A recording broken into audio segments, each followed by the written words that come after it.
Hello, Hockey World. It's Thursday, June. What? 2nd. I thought we were supposed to go in. Somebody started talking right away. Yeah, it's okay. It's okay. That was our pre-show. Now it's over. Let's go. Let's do it again. That's the shortest pre-show ever. Go ahead. That's right. Good job, Jillian. Sorry. Oh, that's great. Now I have to friggin' edit, Jillian. God darn it. I have to edit. No, you know what? I'm keeping. Wait. The players going on in the background. Now I have to friggin' edit, Jillian. Kinds of things happening in all different directions. Crazy echo going on right We're in now. a weird. We've entered another dimension. We're off the rail. Dogs and cats living together. Craziness everywhere. Whose is that? You got a player. Not me. The rail. Dogs and cats living together. Craziness. It's not me. It's not coming from me. Okay. That was Jillian. She left. That was That was weird. her. That was really weird. Okay, we're editing. Good. Thanks a lot. We tried not to appreciate it today. We're just really trying to go. We're running late. Sorry, everything's crazy. It's been traveling. Jillian's back. Hello, Jill. Back. That was a Google guffaw. Ah, here we go. Unmute yourself. Go ahead. I'm unmuted. Everybody's unmuted, right? Let's. Yeah. Here we go. Ding! Oh. Hello, Hockey World. It's Thursday, June 2nd, 2016. I don't know what the hell that was. I'm Michael Agello. I'm Dan Petru. I'm Jillian Fisher.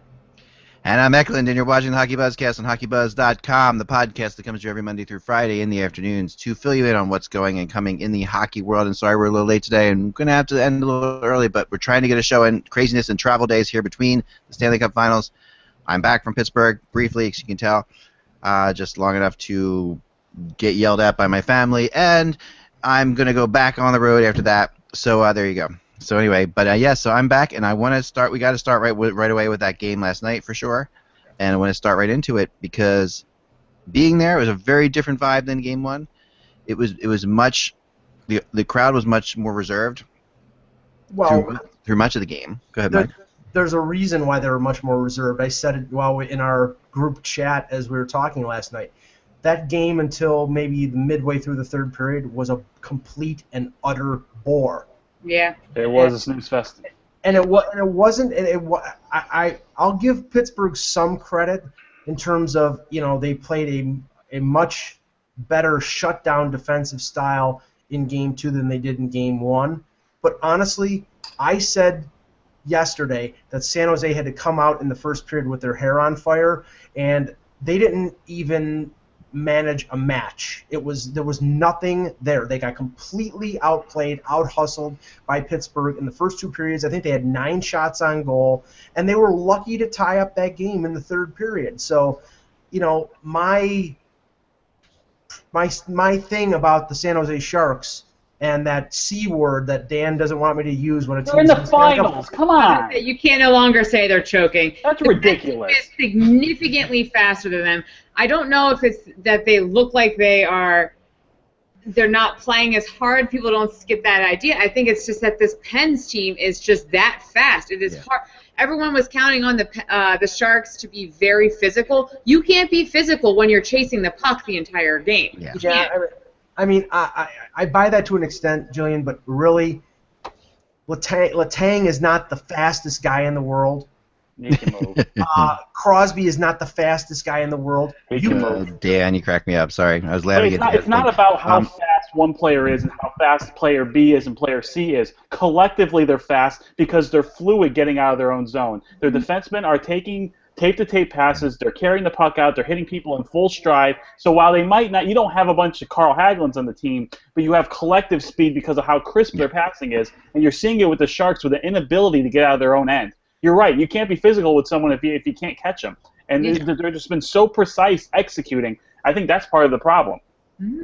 I think that more credit is deserved to the Penguins for executing their plan. They're playing like they should win the cup. They're playing that way, and they deserve credit for that. The only thing I would say about the Pens is they've done it this entire playoffs is they sit back at a certain point in the game, and they always allow a team to get their hopes up. Right. And we saw it in the Capitals game in Game 6. They let them. They had 3 back-to-back-to-back delay of game calls. So this is something that happens with the Pens team, but they always pull out and win. It's amazing. Yeah, they are very young. They're there's an immaturity to the team, but they do still manage, despite that immaturity, to come through. I do agree with you that they let people hang around. It is insane to me the way people are talking about the Sharks and how they played. Having been there, they did not play that badly. This is not a team. This is not a team that is. I mean, this is a team that could beat 25 or 26 of the other teams in the NHL. I agree that this is more Pittsburgh playing well than it is San Jose playing poorly. The Sharks are doing a lot of what they've done before in bits. They're not being able to do what they did, where they could extend it through entire games. This is also a team that has been through a lot getting there. They've been and that's obvious right now. You can see that beating the Kings, beating the Blues, beating the Predators. These were all tough teams to beat, and they beat them all, and they took them all out, and they are still, despite being completely dominated by the Penguins in 2 games, they lost in overtime, and they lost with 4 minutes left in a game. And the reality is here that the Sharks just have to play a little bit better to actually win games in the series. It's crazy. It wasn't the fact that the Sharks didn't play badly. It was the fact that they had Martin Jones. Martin Jones kept them in that game. Martin Jones kept them in the game in Game 1. They were thoroughly outplayed for most of Game 2. But they were still hanging in there. Martin Jones has been really good, but he hasn't made spectacular saves. He's made lots of saves, but when you think about the actual name the spectacular saves. He made one off of Kessel in the first game for sure, but then name the spectacular saves in Game 2. It's easy to say he's not making spectacular saves when he's playing that far out on his crease. He's playing right. He's playing incredibly well. I agree. No, I totally agree. When you're positioned correctly, you don't always have to make those spectacular saves. Right. Andrei Vasilevsky made spectacular saves because he was out of position at some times, and he allowed 3 and 4 goals sometimes. So, you can make the spectacular save and still be playing badly. And I think Martin Jones has been very competent, but, especially in Game 2, the matchup of the third defensive pairing of Dillon and Polak got completely pulverized when they were matched up against Bonino, Kessel, and Hagelin. They blew their doors off. Polak gave away the puck on the Kessel goal. It was a terrible play. And the thing is that you're saying, and you're right, Ak, that these games have been close in spite of the Pittsburgh domination. Well, that just brings forth the situation that the guys like Thornton did not show up yesterday. He was not even a factor. The best line for the San Jose ridiculous. Sharks. That's absolutely ridiculous, Mike. I watched the game right there. Joe Thornton was making beautiful play after beautiful play in front of me. I wasn't blind to this. I'm not oblivious. I've watched hockey before. Just because he doesn't get on the scoreboard, just because he doesn't put up points, he's making beautiful plays. He's making great passes. He's creating opportunities. They're not finishing. The Penguins forwards are picking off things. The Penguins forwards are playing great defense. That's the Penguins' key to defense, is their forwards are playing well defensively, because their defense itself is still suspect, and they still make mistakes when you dump the puck in the zone, and you can see this on many occasions. There were times the Penguins got this close to blowing that game. You want to talk about choking? They dominated the whole game, but in the last 30 seconds of that game, the Sharks had 4 beautiful chances, any one of which could have gone in, and we'd be talking about the Sharks stealing a game that they never should have won. And that's how close this was. It's just completely. Thornton played great. Logan Couture, if you want to talk about somebody who's not playing well, I'll throw in Logan Couture. Logan Couture has to play better. He is not playing well. And this thing about Crosby winning faceoffs by cheating just piles that on to me. That Couture is lost right now. He's completely lost for him to even say that. And I know every center cheats on offensive faceoff draws or any faceoff draw. That's the idea of faceoffs, is to cheat. So I don't even want Couture saying that is ridiculous. But go ahead, Dan. Oh, it's the best you've ever looked. Seriously, that's how most of your dates end up back at the house. I just don't agree, Mike. I can say I don't agree with you, right? I just don't agree that let me jump in. Thornton had a horrible game. I don't see that. All right, this is just like somehow Mike fell into the ESPN way of breaking down things. One team chokes and the other team doesn't win. Right. Look, we're in the Stanley Cup Finals. Okay, this isn't First Take. Stephen A. Smith isn't screaming around here. However, one team, it's like the Sharks have not played great for 2 games collectively. They have not been good. They have not. They've maybe been C average at best, and they lost 2 one-goal games. It's never a series until the road team wins a game. It isn't. So now they're going back to San Jose. They get Game 3. Everything gets back on track. They have the final change. They can keep their third pairing from getting exposed a little bit because their third pairing is getting exposed. But what the Sharks have to do is figure out the Penguin system. It's different. They haven't seen that in the Western Conference. This is a different style of hockey that the Eastern Conference hasn't exactly figured out either.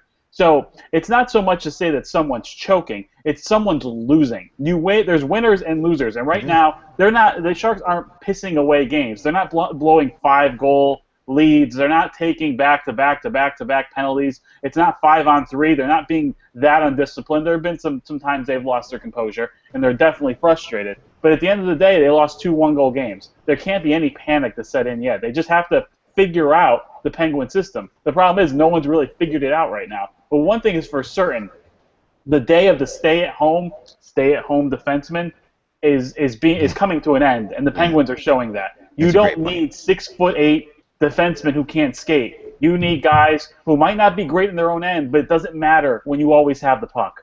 Well, yeah, that's a great point. The best defense, the best the defenseman can do is a quick outlet pass these days. That's the idea. Or they have the speed to wheel out of the defensive zone and control the puck. Yeah, I mean, the days of Boris Valabic, who's like a 6'8". Remember him? 6 foot. Slovakian, a Zdeno Chara without talent. Those days are over with. But still, I think the problem is that San Jose, and again, it's impossible to hit little water bugs like Hagelin and Kessel. They survive by their speed and by their evasiveness. But you can hit Crosby. You can hit Letang. You can hit the defense of Pittsburgh, which I still contend is a below-average defense, especially with Trevor Daley out of the lineup. That's what San Jose has to do, but they haven't done it yet, and it's puzzling. They are below-average defense. There's no question about it. And don't screw with somebody who just spent 5.5 hours on the Pennsylvania Turnpike, Mike. That's the issue. So I'm sorry if I'm loose today, but if my temper's there. But I'm with you 100%. This is the defense. There is a suspect, okay? But the whole point of it is the Penguins really epitomize the fact that the best defense is a good offense. That is the Penguins to a degree. No, we learned the best defense is not is your offense. We saw that fail miserably in the Dallas-St. Louis series. That's because their offense wasn't good enough. If your offense is good enough, it is the best defense. I would argue that the Dallas Stars had more offensive power than the Penguins did at that time. I would call the Pittsburgh. Not without Sagan in there. No, I would call Pittsburgh's offense the alley-oop offense because all they constantly do is throw the puck. Oh yeah, no, they do both. Both teams do that, by the way. We started counting in the press box all the alley-oop passes. There were about 10 aside. They were each trying those. By doing that, the Penguins are exposing the Sharks' weakness in the bottom pairing of the defense. Their bottom pairing, especially. Oh, there's no question. I mean, Polak is not an NHL defenseman who should be playing in the Stanley Cup Finals. I mean, there's some defensemen. No, I disagree. He's a fine third pairing defenseman. The problem is that your second pairing. If you remember, like one of the reasons I took LA over San Jose in the first round was because San Jose's defense I didn't think was up to it. They have a very fine pairing in Martin and Burns as their top pairing. Their second pairing is average. Their third pairing is average or below average. Didn't it seem like Pollock was on the ice a lot last night? Yeah. I mean, maybe he was just on the ice when like a lot of mistakes were happening, and that's why I noticed him more. But I seemed to notice him too much last night, and not in a good way. Yeah, they need to go to Joel Quenneville managing a defenseman, which is basically your top 2 defensemen play until they're hyperventilating, and the other 4 play about 7 minutes. Well, that's a good point, Dan. You know what's funny about that is we were talking last night at the press box about last year's defensive pairings that were going up against each other. Yeah. And you had McDonough on one side, you had on the other side you had Duncan Keith and Seabrook. I mean, these are stellar defensemen, and there's nobody like that in the series. I mean, Brent Burns is the closest thing you have to that, right? And he's a rover. And you've got Letang, right? Both those guys are really one-dimensional defensemen, and they both do one thing well, but that's it. So there's no question that this defense in this series is not the strong point. The strong point in this series is honestly goaltending. I mean, which is defense in a way, right? It's your last line of defense. Yeah, it also, the Penguins, the collective group of Penguins forwards are better and more responsible in their own end and in the neutral zone. Yeah. Right. Yeah. I mean, if you look at the top line for the Sharks, Pavelski, Thornton, and Hurdle. What are they doing? They're not showing us the same type of line that was shown in the previous series. They need to be performing better. They need to be getting better quality shots. I can't tell you how many times they just ripped it from the point to deflect it out off the boards, and I wasn't really sure what they were doing because it's not like they had enough sustained pressure to make me feel confident in that play. Right. And there's an extra day of rest going between Game 2 and Game 3 for traveling across the continent.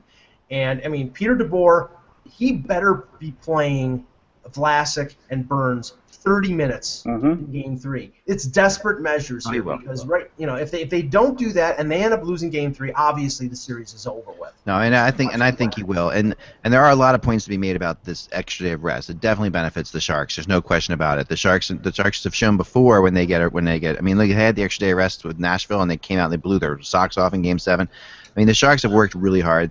They're an exhausted team. Plus, traveling across the country is nothing for the Sharks. Compared to the Penguins, it's a much bigger deal. Remember, this Penguins team, we talked about their schedule at the end of the season and how when we wrote about, I was projecting all that stuff, they haven't left the time zone for 2.5 months. They haven't left the Eastern Conference time zone for 2.5 months. That's a huge difference than what the Sharks have been doing. I mean, I'm not saying that matters a ton, but it does matter a little bit. And the fact of the matter is the Penguins have had a really easy time of it when it comes to schedules, where the Sharks have been racing all over the place. I mean, Nashville's not close to San Jose. They had a 7-game series with them. It's close to Pittsburgh. Right, Nashville's closer to Pittsburgh than it is to San Jose. I mean, St. Louis is not that much closer than Nashville is to San Jose. I mean, the reality is L.A. was an easy series for them, but as far as distance go, but that's it. And meanwhile, the Penguins have done what? I mean, look who they played.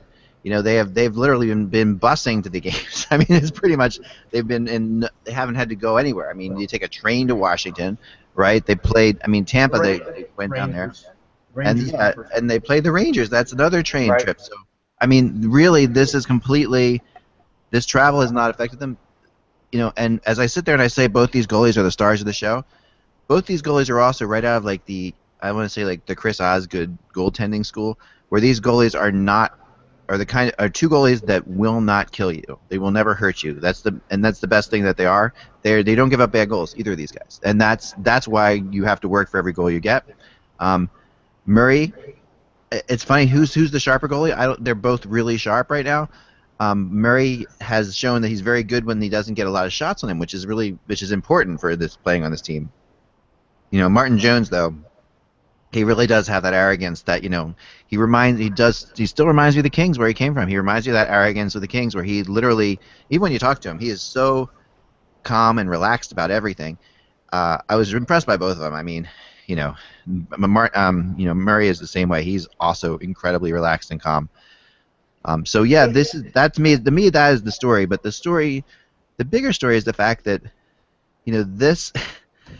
these are two very close games that the Sharks shouldn't have been in, that they were right there.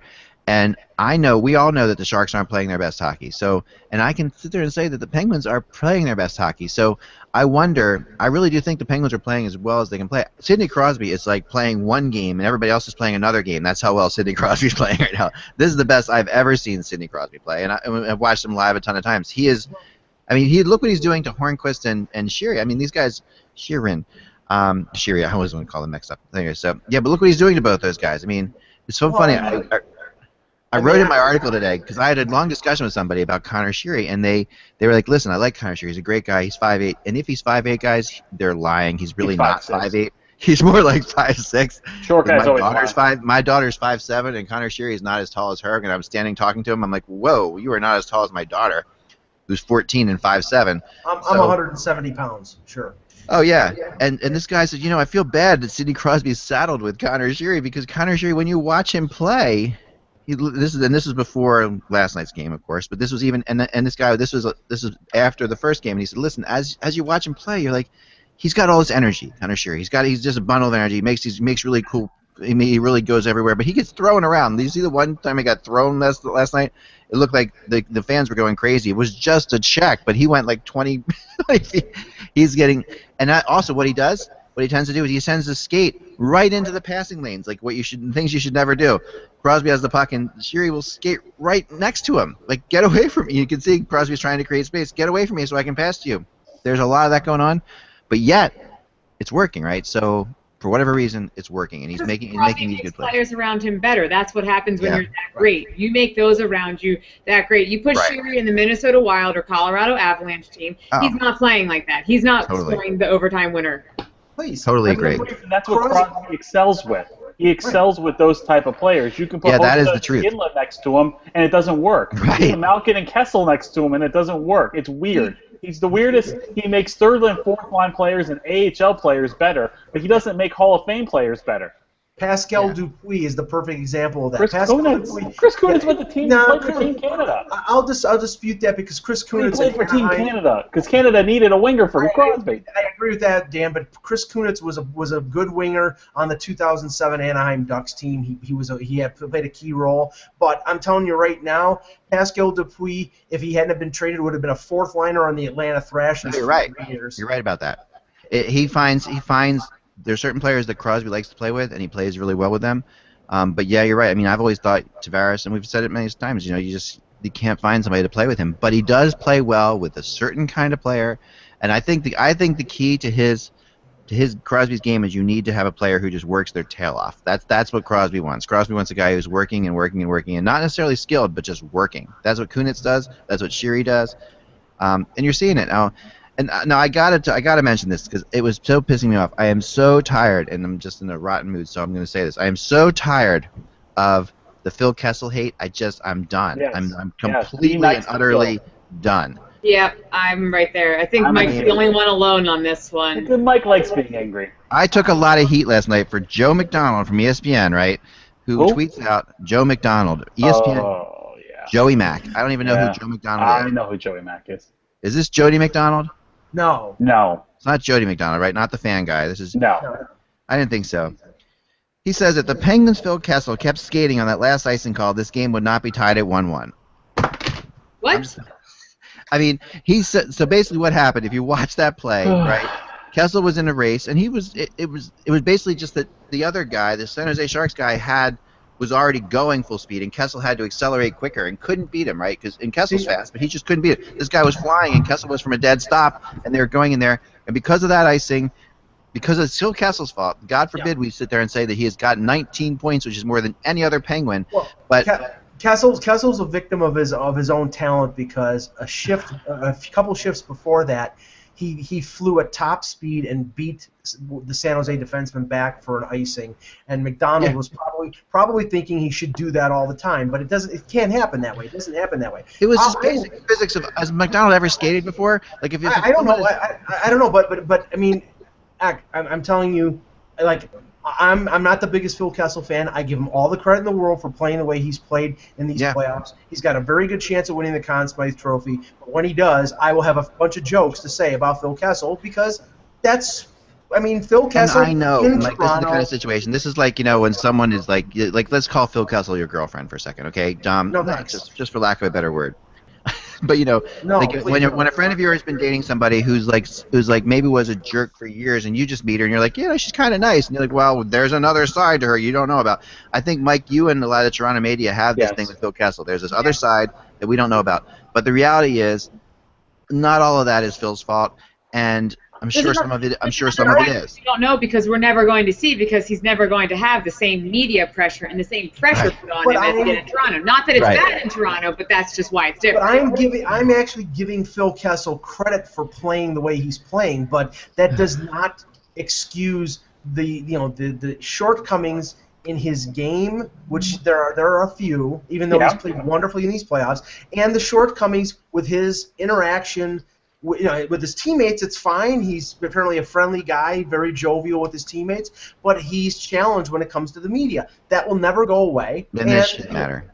It shouldn't matter. I mean, our job in the media is plenty of players who are challenged with the media. Yeah. He gets treated like he was convicted of a crime. Oh, I know. Glenn Healy apparently on Hockey Night in Canada said the same thing about that it wouldn't be tied about if he hadn't got back. This is Glenn friggin' Healy on Hockey Night in Canada. I mean, I saw him later, and I looked at him, and And I actually said, did you think that was Phil Kessel's fault? And he's like, well, I could have skated harder. And like, that's just absolutely absurd to me. Glenn, I mean, you cannot. This is like saying, How about they you know win what the Wayne Gretzky sucks at? Wayne Gretzky sucks at slap shots. But, you know, we don't need him because he's terrible. It's just pick something out. But even though he's the greatest player in the world, there's something that Gretzky was not good at. He wasn't a great skater, right? Gretzky was always not a great skater. That's what he used to say. They're gonna find something with Phil Kessel, and it is astonishing. He almost scored again last night. He rings one off the post, right? I mean, he was all over the place. And then people were mocking him for tapping that puck in. I'm sorry, he's got to tap that puck in. It's a friggin' 0-0 game. I know it may have crossed the line eventually, but are you going to give Murray a possible chance of getting back and stopping that puck? No. Phil Kessel. This is the kind of thing in hockey I've always worried about. I won't. One more thing. I will shut up in a second, but I got to finish this rant. Here's the thing that I want to say is that I've always long said that goal that Phil Kessel scored there, I wish that the player who scored it says, well, that's credit for Bernino is going in anyway. I wish you could just do that because he doesn't want credit for that goal, but he has to tap it in. Ugh. Sorry, go ahead. I mean, I'm just saying that, you know, Phil Kessel deserves a lot of criticism for his career, but you can't, even if you're the biggest Phil Kessel hater, which I'm not, you can't criticize him for the way he's played in these playoffs. He's played wonderfully in these playoffs. He scored that goal. I mean, you don't know whether all of a sudden it takes a bounce, like that one shot that took a bounce over Martin Jones's, over the crossbar, that looked like an innocent bouncing puck. You don't know, so you have to put it in. And if he didn't do that, and all of a sudden it took a left turn and missed the post, you play to the everybody whistle. would be criticizing. Exactly. You have to. I find it funny how Phil Kessel is not receiving any redemption, but Jonathan Drouin comes back, shows up, plays hard, and everyone's like, all is forgiven. Good old Canadian boy. Good old Canadian boy now. All of a sudden, he's a good old Canadian boy who was misunderstood, and he was immature. I have no problem going there because it's obvious. I have said it once, and I'll say it again. If it comes down to it and things stay the same as they are right now, I think Phil Kessel will win the Conn Smythe, and he will win the Conn Smythe on the power of the Toronto media voting for him. Why? Because it'll be a great story. They'll be able to talk about Phil Kessel winning the Conn Smythe after being traded from the Leafs. I will bet you money on that one. I will bet you money that the Toronto Maple Leaf will not vote for him into the Conn Smythe. Even if he deserves the Conn Smythe, there is such a deep-seated hatred of him. That is so unbelievable, based on the fact that these Toronto media people must have felt like they were embarrassed by him. And I get so sick of the media thinking that we control the world. Like, we do not control the world. Our job is the whole concept of we are the fifth wall, right? What's the word? Anyway, the idea of what we do is we reflect whatever's out there. So we watch what happens and we write about it. We don't create the stories. We don't make the stories. We watch what happens and we write about it. And that's it. And if someone doesn't talk to us, then that's our problem, not theirs. We have to figure out what to do around that. We do not create the story. We do not get in there and say, Phil Kessel should talk to me. He definitely should talk to me. It's his job to talk to me. It's not his job to talk to us. It's just not. And I wish we don't live in that kind of a world, because the idea of the media is to write about it. We can write that he doesn't talk to us. That's a story. That's right. But we can't. You know what I'm saying, Dan? I mean, it's all. Part of the problem too is these reporters. Part of the problem is there's too many beat reporters, and everybody needs a story every day. I could look. I had a beat reporter of covering a certain team who remained nameless get on me because I just offered some suggestions to how he could do his job better. Because it's a different situation. There aren't as many in this instance with the team he covers. Yeah. But in this instance, there's too many of them. Everybody needs a story every day. And you know what? I'm going to be honest here. Interviewing hockey players is boring. It really is. They say the same thing. They're all brainwashed. They all just talk in cliches like the scene in Bull Durham. And for me, that's boring. I don't want to do that. So if I worked at a newspaper, I'd be a little insecure, first of all, working, it's something that's about as stable as a T-Rex. And secondly, I just think it's like they make it about themselves. It's not about you. If he doesn't talk to anybody, just report it. Just be honest. That's the thing. It's like you don't have to every day you're not making, you're not writing Citizen Kane every day. Some days you're just writing about a morning skate. Which is why Dan, your point about hockey players and they can be kind of boring to interview, it is why I actually love that Logan Couture let his emotions be raw and be expressed. I happen to think that what he said was perfectly fine. Also, now the media can go bother him instead of bothering every other player on that team who may have had a less than memorable game. Yeah, no, I'm okay with Luke Couture saying that. I was jumping all over him, but I get what you're saying. It's what he's feeling, okay? But at the same time, and it's a shame that we're ripping into him, but because it is real, and I do want people to be real, and you're right about that, Jillian. So I mean, I do take that back a little bit, but at the same time, it's No, one of those not things. really you. I'm talking the No, but NHL media in general. I took it as a personal attack what you just said, so I'm gonna take that. No, it wasn't a personal attack. It really wasn't. It wasn't. I'm kidding. I know I didn't take it as a personal attack. I'm just. Don't worry, Jillian. Everything I've said this webcast has been a personal attack on X, so you join the crowd. It wasn't a personal attack. I know. And I want people to be honest too. What Brent Burns said after Game 1 was phenomenal. I love that whole thing. That was emotion. That was real to me. That we don't get enough of that at all. Players are afraid. Players are taught to do one thing.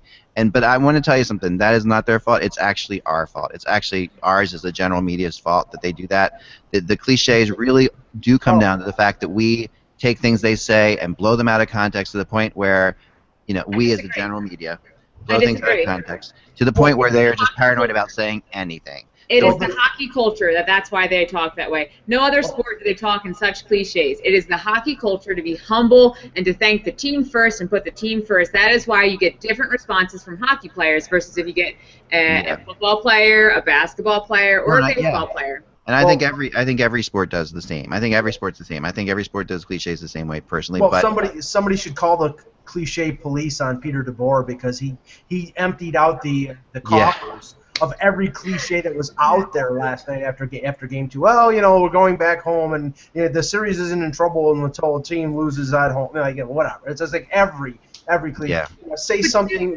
worthwhile. Thank you. Do you really think that LeBron James is going to have the same response as Logan Couture or Sidney Crosby after a game? Because if you really think that, I know, you're right. disagree. It's a totally different culture, and hockey, I think, is the hardest to get those raw emotions and to get like that cocky attitude out of players. It's really hard. LeBron's already proved that, Jillian. He basically said Steph Curry didn't deserve the MVP. I did. He says okay. I love it. You know what? I love it. Say what you want to say. I actually like that hockey players aren't like that. That's part of why I love the sport. Yeah. But at times it does get a little bit monotonous, and you're like, come on, tell me how you really feel. This is the Stanley Cup final. Then I feel like it's okay. You can get it out of them. They as long as they trust you. And you can't do it in scrums because, and this is why I don't often ask questions in scrums, because the fact is if you ask a question in a scrum, players aren't going to say it. But if they're one-on-one with you, and I've got a lot of players who trust me, and I'm one-on-one with them, they will give me great stuff because they know I'm not going to take it out of context. And they also know that if they say it's off the record, it is off the record. And that is enormous stuff. So to me, that kind of stuff happens all the time. They are the most humble of all the athletes.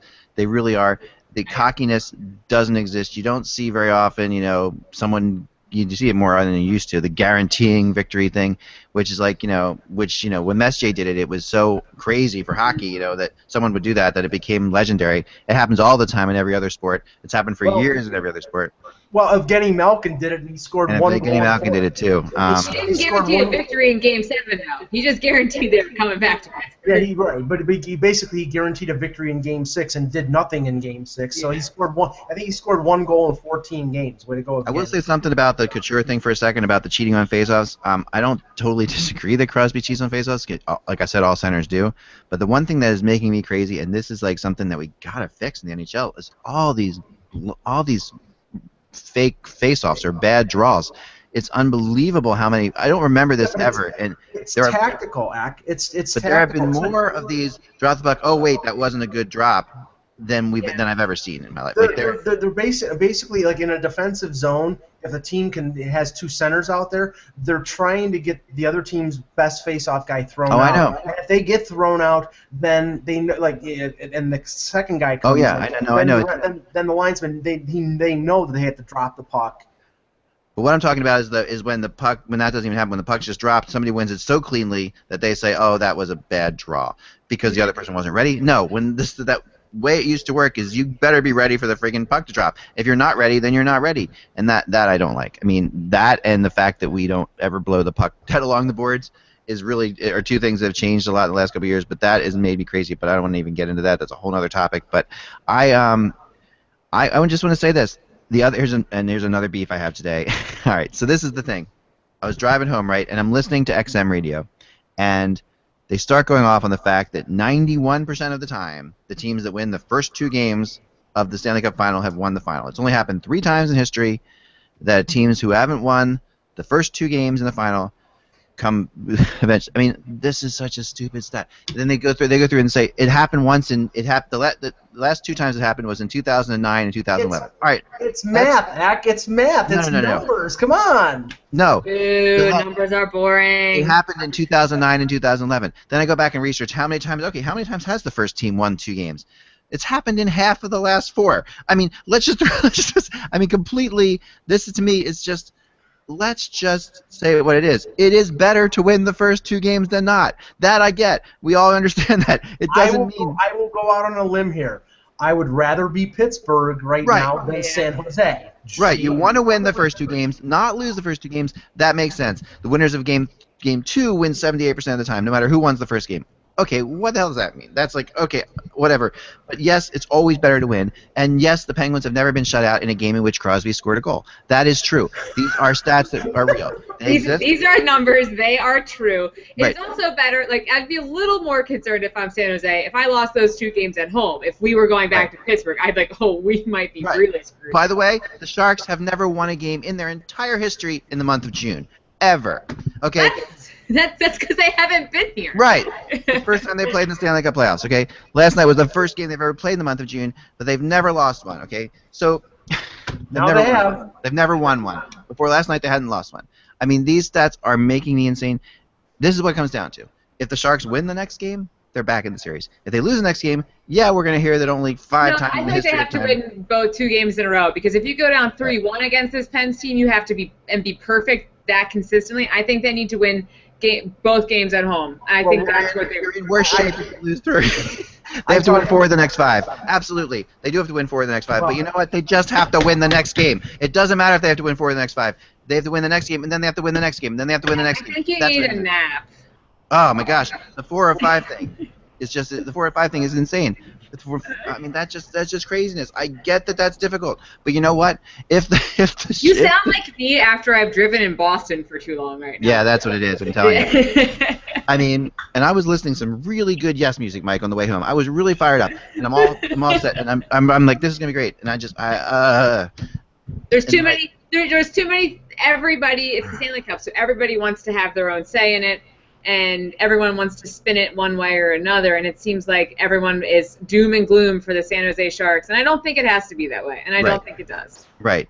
I like the cliches. The one I like that the people are saying is that we've talked about before. The series doesn't really start until a team loses at home. I've always liked that one. That's very good. I think that's a good one. Okay, I'm into that one because it's true. The Sharks haven't even. Everyone's putting the Sharks out. They haven't even played at home yet. Their fans haven't even seen the Stanley Cup Final yet. This is not. I mean, they've never been in the Stanley Cup Final still to this point, as far as San Jose Sharks fans are concerned. So let's give them a chance to actually play at home before we throw them over the overboard. You know, I mean, that building is going to be crazy loud. And they can chomp. They can do the chomp. They can do the chomp. Yeah, I love it.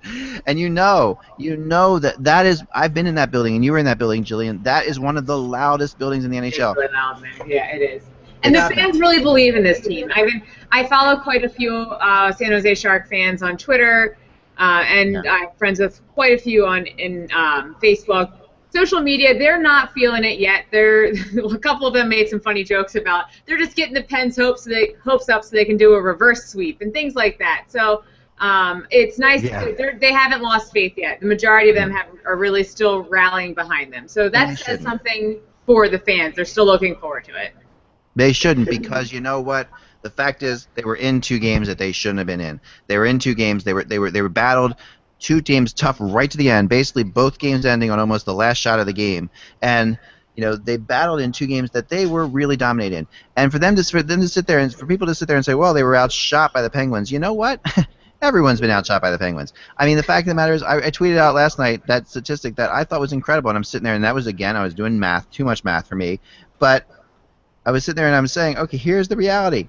Here's the reality of what's going on. Ready for this? The Penguins have outshot their opponents in 29 of their last 36 periods that they played in. 29 of the last 36 periods that the Penguins have played, they've outshot their opponents. Twice in those 36 times, they were tied in shots, and only 5 times in the last 36 periods the Penguins have played have they been outshot.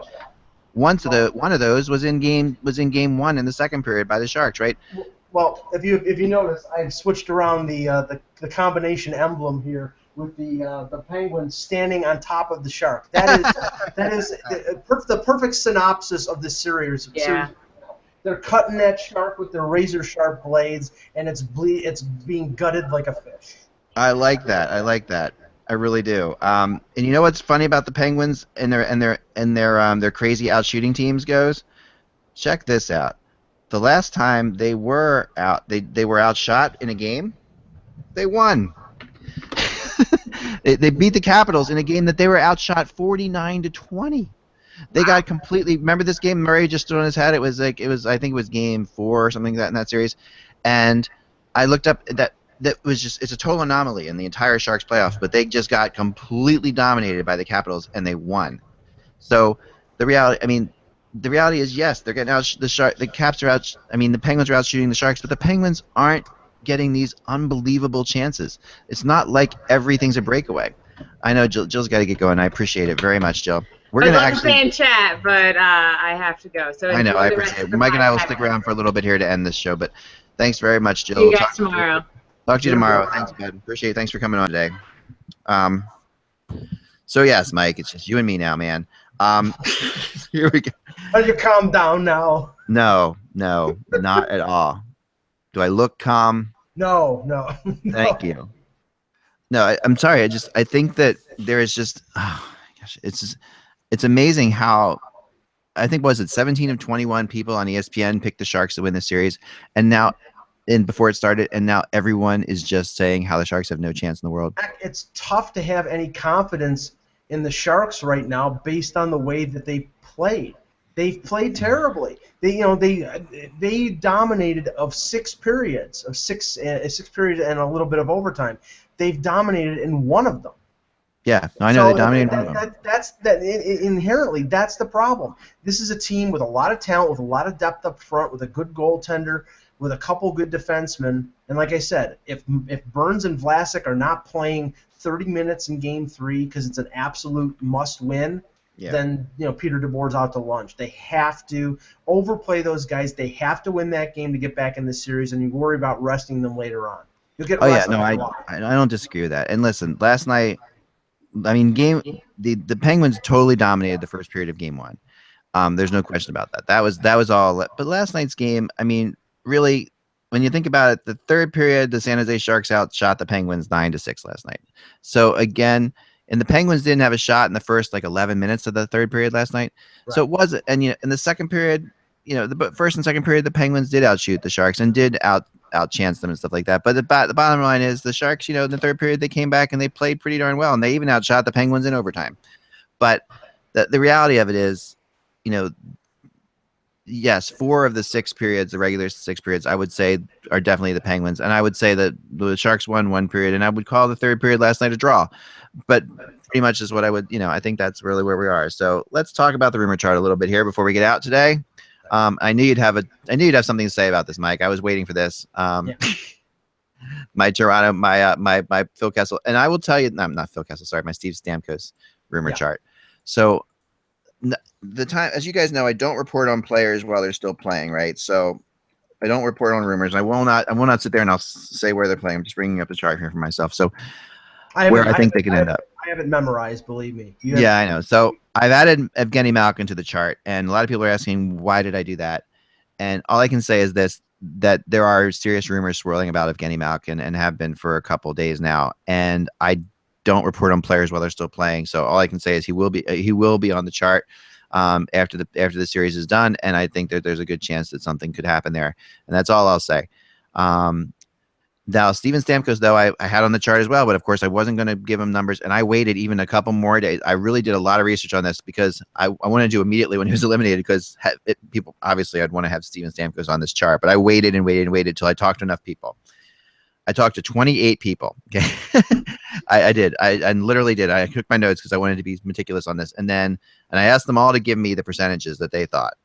And what I did here is I I actually rounded up the Maple Leafs from 18% to 20% based on my own feelings. But based on the 28 people, the average was 18% that they had him going to Toronto. It was more than any other team besides Tampa, but still around, I think it was around 59. I put 60% to Tampa, still thinking that Tampa is the place that he's going to go. That is definitely the feeling out there. Now, I don't know whether that matters or not. And some of this, and I will say this, some of these people are media people, not all of them. About 28, I would say, 21 of them are media people, but the other 7 are NHL people, with teams, some people with Tampa, some people with Toronto. And just the idea here is just, okay, with the media, I feel like there is a bias there because there's an anti-Maple Leaf thing. So I wanted to write that in there as well. But I think that 20% is about right for now. I know that it's still possible that anything's still possible, and I think that we will know more. And if Stamkos isn't signed by July 1st, then this could change, right? So I see. I think it will happen before then, because once the negotiating window opens up 5 days before July 1st, if he reaches that, he's gone. I don't think, because Tampa Bay will put up there's no reason for them to wait until the 11th hour to make that, that come to Jesus moment, that move, that offer that all of a sudden puts a salve on the wound. It's not going to work that way. Jesus, by the way, is not on the rumor chart. Just throwing that out there. Yeah, what's going to happen is there's going to be negotiations leading up to the draft, and I think that both sides have put forth their where their stances. I mean, Tampa Bay put up that $8.5 million offer during the season. That was reported. There was a reason that was reported. Yeah. Stamkos, in his closing remarks, after the loss to Pittsburgh, I love Tampa. I love this team. I think we're gonna go places. I mean, all making indicators that he wants to stay in Tampa. But if Tampa doesn't up their offer, he's not staying, because how high do you think it has to go? Because I've asked people about this question. I mean, 8.5 is not a low number, but at the same time, it's okay. It's not. I mean, there's a lot of people out there who believe, similar to Crosby, who's like 8.7. They think why wouldn't Stamkos be 9.1? Just like the number. I mean, just taking the number thing like Crosby did. I think for Tampa to re-sign him, it would have to be 9.75 to 10. Okay, so another $1 million. Yeah, because I think that if he goes anywhere else, it's going to be equal to Kane and Taves, and maybe even 11. Because if it's Newport Sports is going to get every single dollar they can get. Right. So Now, that is true, and there's a lot of pressure on that. And I talked to somebody about that the other day, and he said he's a player, and he said, listen, I want him to do what he's got to do, what's best for him, but at the same time, it's important that Stamkos get as much as he can for all of us. He said he's a guy that we, and if he doesn't get as much as he can, it's important that he comes out and says that I took a discount, because that's another thing that that matters, right? Because he can sit there and say, I got offered more money, but I took this because I wanted to stay here. Right. So there's a lot at play here. Players are paying close attention to it for sure. Right. I think that it's going to play. Go ahead, Mike. Go ahead. Yeah, and I just don't think that Steve Yzerman. Does Steve Yzerman want to bring back Stamkos? Sure. Stamkos is a good guy. He's a leader.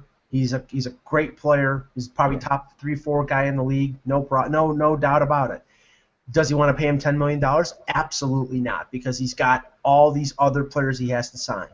And some of them he may trade. He may trade Ben Bishop. He may trade, Palat or whoever. He may clear room.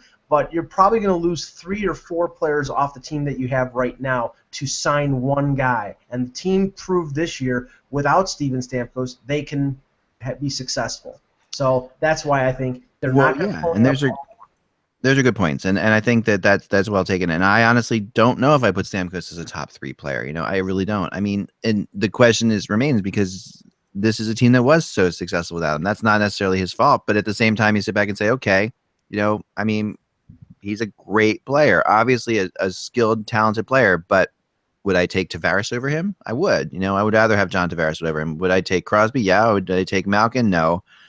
Would I take Connor McDavid? Yeah, I would take Connor McDavid over him for sure.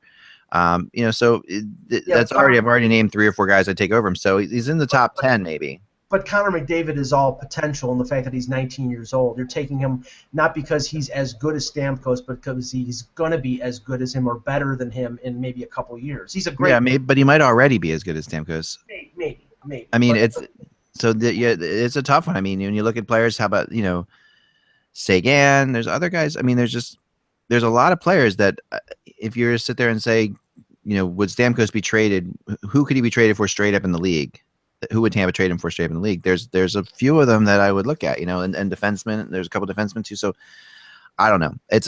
He's worth a lot of money. He's a superstar. He's definitely since we've been doing Hockey Buzz, I would say they're going to be the biggest free agent star we've had as far as somebody goes on the market. So the biggest one since Brad Richards. And the only thing I'll say is, I think it's basically, and I've said this forever, I think it's Tampa or Toronto. I don't quibble with your 60% for Tampa, but I think it's 60-40. I don't think Detroit is serious at all. Is a serious option at all because I think they're a declining team. I think they're getting old. Their key players are getting old. Their defense is not good. Their goaltending is not good as well. And the Islanders, I just don't see it. So I think it's 60-40. Maybe he resigns in Tampa. I just think it points towards him going to Toronto. We'll see.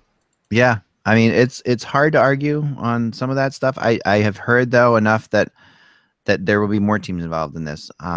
It's not. This is obviously a player that people want to be involved with, right? So there will be more teams involved. I don't dispute that. But what I think is going to happen is, say, a team like Buffalo, who's in the same division as Tampa and Toronto and Detroit, they're going to elevate the offer to Stamkos just to hurt the teams in their own division. They'll do that. Why not? Maybe. But see, the problem with that is that I've talked to you about that when that happens, and it comes back to bite you because teams can revenge you on that. And the fact is, Buffalo has a lot of players they have to sign in the future. They're gonna have a lot of issues. Do they really want to play that game? Well, I mean, but they're in a way they're doing a favor from Newport because there's one more team that's in there that's making a bid. So I mean, I think the negative factors, sort of counterbalanced by the positive factors. You're going to open up a can of hurt for Toronto or for Detroit or for Tampa. So that's the way that's the way it works. That's the way it works now in a salary cap. That's the way it works. I don't disagree. I mean, that's going to be fascinating, and it's going to be a story that's going to go a long time. I will throw this out there too. I asked some people about the concept that you have because I too agree with you that it's not going to go to July 1st, and that usually these things usually don't. And I asked somebody about that, and they said, don't think that in this case. That one person I talked to was a GM who I really trust, who's been around a long time, said Stamkos is a different kind of animal, and it's very possible that Stamkos wants to see what's out there and will inevitably give Tampa the final look back, and that might not be able to happen until July 1st. So really, if it's possible that he waits till July 1st to get a big offer, go back to Tampa and say, listen, I really appreciate all you've done for me. I'm willing to stay there, but this is what I have. It clears Stamkos' conscience a little bit, clears his head, makes him able to go and sign someplace without, and gives Tampa a chance to legitimately make the decision. Yeah, but I think that him making a decision before July 1st also helps out Tampa in the sense that they can trade his negotiating rights to a team like, say, Toronto. If that 5-day window is there, he's talking to Toronto. He wants to go to Toronto, and he goes back to Tampa and says, "They're offering me $11 million. Will you want to match it?" And they say no. Yeah. Okay. Well, they want to make sure that they're going to get me, so they will trade you somebody for the negotiating rights. Say Tyler Bozak. Right, and his rights. That benefits Tampa because they're getting a good secondary player, and it benefits Toronto because they get the jump on everybody else. So I think that is a likely scenario. Yep, and although one thing I'll say about that is I've heard that Tampa for his rights is going, if they go that route, is only going to go for picks and prospects because they want to. The idea of this is to clear out as much cap space as you can. So, bringing in if you're gonna you can get picks and prospects plus this cap space, which is a commodity in and of itself, right? So the idea is we'll get the cap space, we'll get picks and prospects, Bring in Bozak. I'm not sure how longer he signed for or what have you, but yeah, right. But see, the thing is with Tampa, they're a now team. That's the thing. They are a now team. They are a now team, but they have a lot of now players they have to pay now. Right. But anybody that you take back is giving you cost certainty. You know what you have to pay. That's true. Or Tyler. If there were, I mean, but as from Toronto's perspective, Nazem Kadri, we've talked about this before. I just would not trade Nazem Kadri for Stamkos' rights. I don't think that's and they're probably not going to. But I'm just saying that there's cost certainty in a guy like Kadri and a guy like Bozak who are under contract. Maybe Tampa wants to add a defenseman, and a guy like Jake Gardner would be somebody that they'd be interested in. But I think that the Leafs could give them something that could help them in their pursuit. And right now, since the Leafs are in transition, it wouldn't hurt them as much. They'd be willing to do that to get Stamkos. Don't disagree there. I think that, and I do think that they will try to get Stamkos, and I do think they have a shot. And I will say that I've talked to people who say Stamkos is a huge Austin Matthews fan, and that is a big thing. He is really thinks he's a great player. He's, there's a lot there that, if he wants to go to Toronto. And I'm not completely 100% sold that he doesn't want to go to Toronto. Like there are some people in the media, believe me, when you're at these Stanley Cup finals, there are some people who, again, the anti-Toronto sentiment is strong. He says, why would he go to Toronto? Why would he go to a team that's never going to win a Stanley Cup when he could go to a team that's could win the Stanley Cup the next 3 years in Tampa? Stamkos knows that Toronto's on the right track. He knows what they did this year without doing anything. He knows the Marlies are a great team. There's a lot coming in the future. There's plenty of hope there. I mean, Mitch Marner is no slouch. He's coming into the world. I mean, you add Mitch Marner, you could potentially have Marner, Matthews, and Stamkos on the team next year. There's a lot. That's a lot more firepower than the Maple Leafs had in probably since Sammy Kapanen crawled off the ice and Roenick scored the overtime goal. So there's nothing else, But it's been a long time, So it's been a long time there. Yep. So anyway, that's all the time we have for today. Thanks. I apologize for my earlier rant, Mike. I am sorry if I jumped at you. I really don't think Joe Thornton's playing poorly. I will throw that out there again, but that's just my opinion. I actually think that Marleau is working harder than I've seen him work ever. He had a really good start, but it's interesting how much they're targeting Marleau in this series. Not targeting him as far as hitting him, but just they're actually shielding him. Like when he goes in. Normally, when a team's breaking out, you'll see the two defensemen, on the Penguins just standing there while Marleau would circle and other players would circle waiting for the outlet passes. What happens is whatever side Marleau's on, that defenseman is literally following him. So you have one defenseman stationary, and then the other defenseman, like Lovejoy, would skate around with Marleau, and it's interesting to me. If I'm the Sharks, what I'm doing is I'm taking Marleau wide to pull Lovejoy wide, and then just breaking through the middle with somebody else because. At this point, Lovejoy's actually taking himself out of the play a little bit, and that's the best way when you have somebody who's shadowing. That's the best thing to do is use the shadow for your advantage. They always say, just like, okay, if you're going to shadow him, we're taking him so far away from where the play's happening that defenseman's out of it. So that's what they can do more of that. But I think it's getting to Marleau a little bit. There are some. I mean, Hurdle is such a good player. I can watch him play all day long. Donskoy is the same way. I mean, you pointed him out to me first, Mike, as a heck of a player. I mean, and since then, I've just been really. He does have Datsuk type qualities to him, and he actually has some Jonathan Drouin in him too, which is a strange comparison. But he reminds me of Drouin as well. I guess the size and the number doesn't hurt, but there's something about him is just he really does have that Jonathan Drouin type sneakiness. And man, he is not a third line player. You can tell he's going to be a second line or first line player in his career for sure. So definitely. It's a good team moving forward. All right, guys, we'll be back tomorrow for Friday, and I'll still be here. I leave Saturday morning for the Saturday evening game in San Jose. Remember that, the Buzz guys, it's just hockey. We will talk to you then. Have a good day, guys.